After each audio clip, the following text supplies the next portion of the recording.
تحریک پوائنٹ سے میں ایم گلریز۔ ناظرین، سر سید احمد خان کی دیکھ بھال ایک خادمہ کے سپرد تھی جسے وہ ماں بی بی کہتے تھے۔ دونوں کو ایک دوسرے سے بہت پیار تھا۔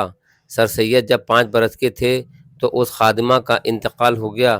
سر سید ماں سے بار بار پوچھا کرتے تھے کہ ماں وہ کہاں چلی گئی ہیں۔ ماں سمجھا دیتی تھیں کہ وہ بہت اچھے گھر میں ہے اور بہت آرام سے ہے۔ ناظرین، ماں بی بی نے سر سید کی ماں عزیز النساء کو وصیت کر دی تھی کہ میرا زیور احمد کے لیے ہے۔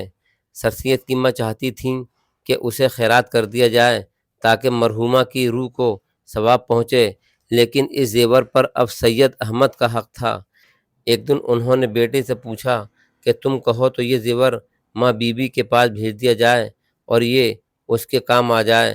سر سید بخوشی راضی ہو گئے اور اس طرح ماں بی بی کا زیور فروخت کر کے رقم غریبوں میں تقسیم کر دی گئی۔